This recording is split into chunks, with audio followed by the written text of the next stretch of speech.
Concept से समझेंगे तो बहुत ईजी होती है। देखिए हम इसको क्रोमेटोलाइसिस को ऐसा ईजी करेंगे आपको कभी नहीं भूलेगी। देखिए सबसे पहले जो क्रोमेटोलाइसिस में आपको एक न्यूरॉन है उसका स्ट्रक्चर तो पता होना चाहिए ना। देखिए एक न्यूरॉन है, उसके अंदर क्या होता है, ये आपकी सेल बॉडीज होती हैं। न्यूरॉन के अंदर जो सेल बॉडी किस चीज़ से बनी होती है, आपकी ग्रे मैटर से। और सेल बॉडीज के इर्द गिर्द क्या होती हैं, आपके डेंड्राइट्स होते हैं। बेसिकली जो डेंड्राइट्स होती हैं आपके न्यूरॉन्स की इनपुट को लेते हैं, और जब आउटपुट कहाँ से जाती है, आपकी सेल बॉडी और एक्सॉन से आउटपुट जाती है न्यूरॉन की। अब सेल बॉडीज और डेंड्राइट्स तो समझ आ गए हैं, इसके साथ क्या होता है, ये सेल्स होते हैं, इसको क्या बोलते हैं, एक्सॉन बोलते हैं, और इसको एक्सॉन टर्मिनल। इसमें क्या होती है, माइलिन शीट होती है, जो बेसिकली क्या करती है, एक न्यूरॉन को कवर करती है, रैप और इंसुलेट कर रही होती है। और उसके जो बैरियर होते हैं, चेक पॉइंट्स होती हैं, वहाँ पे नोड ऑफ रेनवीर उसे बोलते हैं, जहाँ पे सोडियम चैनल्स की हाई कंसनट्रेशन होती है, और यहाँ पे साल्टेटरी कंडक्शन भी होती है। साल्टेटरी कंडक्शन का मतलब होता है जो नर्व होती हैं वो एक नोड ऑफ रेनवीर से दूसरे नोड ऑफ रेनवीर में जंप के थ्रू जाती है, यानी जंपिंग पैटर्न जो इम्पल्स का होता है उसे क्या बोलते हैं, साल्टेटरी कंडक्शन। वो कहाँ पे हो रही होती है, एमसीक्यू होता है नोड ऑफ रेनवीर पे। रणवीर सिंह से याद रखना है, जो एक्टर भी है। और इनके दरमियान क्या होता है, सेल्स होते हैं श्वान सेल्स। और श्वान सेल्स आपको पता ना, पेरिफेरल नर्वस सिस्टम में बेसिकली श्वान सेल्स क्या कर रहे थे, आपकी माइलिनेशन करवा रहे थे, और जबकि ओलिगोडेंड्रोसाइट था सीएनएस की माइलिनेशन करवा रहे होते हैं। तो इस ये जो आपका रेड आपका स्ट्रक्चर, ये एक्सॉन का टर्मिनल है, ये जो रेड स्ट्रक्चर है इसको बोलते हैं एक्सॉन, न्यूरॉन का एक्सॉन।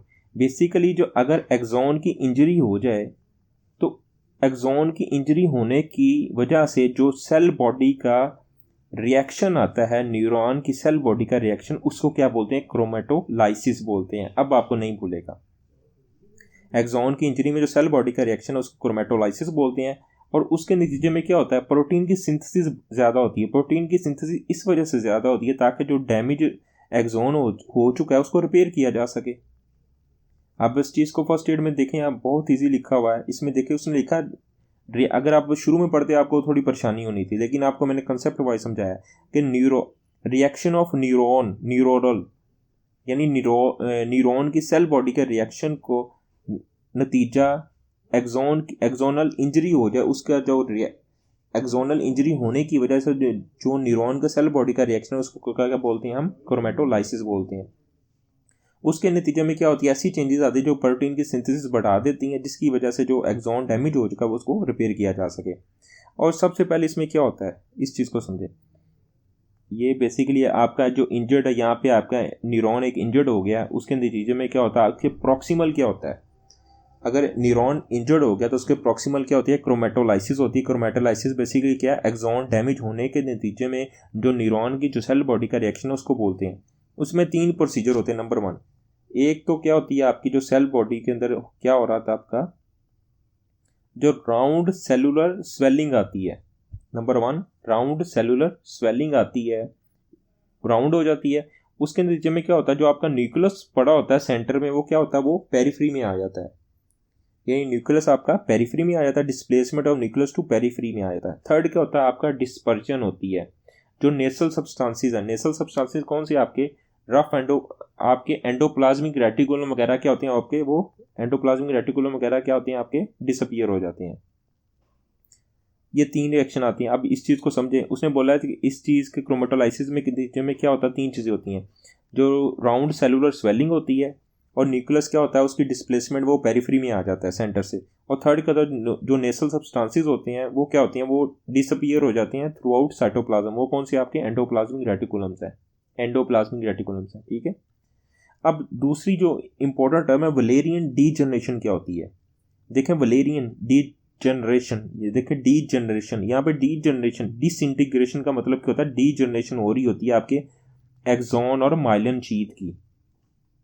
वलेरियन डीजनरेशन में क्या होती है, किस चीज़ की डीजनरेशन हो रही है, 2 चीज़ों की, क्योंकि न्यूरॉन का आपको मैंने पूरा स्ट्रक्चर बता दिया। इसमें उसने बोला है कि एक्सॉन और जो माइलिन शीट है, अगर उसने बोला है कि अगर एक न्यूरॉन वो डैमेज हो गया है, उसके जो डिस्टल अगर डिस्टल प्रॉब्लम्स क्या आ रही हैं, उसके डिस्टल प्रॉब्लम्स को क्या बोलते हैं, वलेरियन डीजनरेशन। जबकि उसके प्रॉक्सिमल डीजनरेशन को क्या बोलते हैं हम, क्रोमेटोलाइसिस। अब बेसिकली उसने बोला है कि डिसइंटीग्रेशन होती है एक्सॉन और माइलिन शीथ की डिस्टल टू एक्सोनल इंजरी, अगर एक्सोनल इंजरी के डिस्टल में ये तमाम चीज़ें होती हैं, जिसके नतीजे में क्या होता है देखें यहाँ पे इस चीज़ को समझे, आपका जो न्यूरॉन है उसके इंजर हो गया है, उसके डिस्टल प्रॉब्लम्स को क्या बोलते हैं, वेलेनियन डीजनरेशन। दो चीज़ें होती हैं उसमें, नंबर 1 एक तो माइलिन जो डेब्रिस है यानी माइलिन जो शीट है वो डैमेज हो जाती है, डीजनरेशन हो जाती है, दूसरा उसके एक्सॉन की भी डीजनरेशन हो जाती है।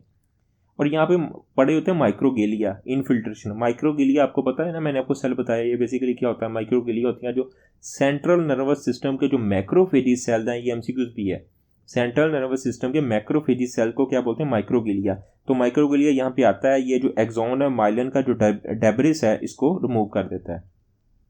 माइक्रोगेलिया बेसिकली सीएनएस के मैक्रोफेजिस सेल्स हैं, ये जो डेब्रिस है माइलिन का डेब्रिस एक्सॉन का, इसको रिमूव कर देते हैं, और जिसकी वजह से जो डिस्टल यानी न्यूरॉन के जो डिस्टल पड़े होते हैं एक्सॉन और माइलिन शीट जो डैमेज हुई होती है वो क्या होती है, वो डिसअपीयर हो जाती है। अब यहाँ पे लिखा भी हुआ है कि डिसइंटीग्रेशन कहाँ पे होती है, डीजनरेशन होती है एक्सॉन और माइलिन शीट की distal to site of axonal injury, यानी एक्सोनल इंजरी के डिस्टल होती है, जिसकी वजह से वो वहाँ पे क्या होता है, मैक्रोफेजिस वहाँ पे आते हैं जो कौन सी है, माइक्रोगेलिया, जो इस डेब्रिस को रिमूव कर देते हैं, वो माइलिन डेब्रिस को। अब यहाँ पे दूसरी चीज़ समझा, प्रॉक्सिमल, ये आपकी बेसिकली एक्सोनल इंजरी के डिस्टल प्रॉब्लम क्या है। अब पढ़ लेते हैं कि एक्सोनल इंजरी की प्रॉक्सिमल प्रॉब्लम क्या आती है, प्रॉक्सिमल चेंजेस क्या आती हैं।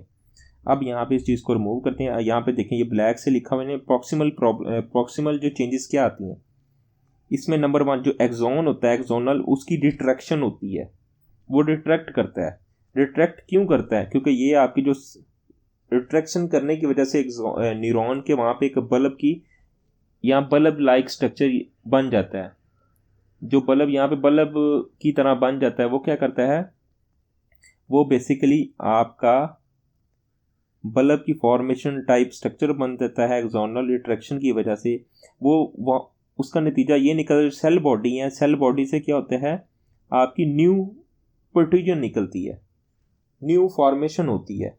वो न्यू जो प्रोट्रूजन होती है वो बेसिकली कहाँ पे जाती है, यहाँ पे डिफरेंट टाइप ऑफ न्यूरॉन्स पड़े होते हैं, बेसिकली एक्सोनल की इंटरेक्शन होती है, रिट्रैक्शन होती है, रिट्रैक्शन होने की वजह से बल्ब फॉर्मेशन होती है, वो सेल बॉडी से फिर न्यू प्रोट्रूजन निकलती है, वो न्यू प्रोट्रूजन जो दूसरे इर्द गिर्द न्यूरॉन पड़े होते हैं उसके साथ जाके उसको कनेक्ट करती है, जो डैमेज न्यूरॉन हुआ होता है, जो डैमेज न्यूरॉन हुआ होता है उसको हेल्दी न्यूरॉन के साथ क्या होती है, अटैच करती है, जिसकी वजह से री इनर्वेशन होती है, उसका काम बहाल हो जाता है। अब यहाँ पे लिखा हुआ उसने भी कि प्रॉक्सिमल इंजरी क्या होता है, एक्सोनल रिट्रैक्शन करते हैं और सेल बॉडी से न्यू प्रोट्रूजन निकलती है, ये सेल बॉडी से न्यू प्रोट्रूजन निकलती है, वो ग्रो करती हैं हेल्दी न्यूरॉन की तरफ, अदर न्यूरॉन्स की तरफ, ताकि जो उसकी दोबारा री इनर्वेशन हो सके।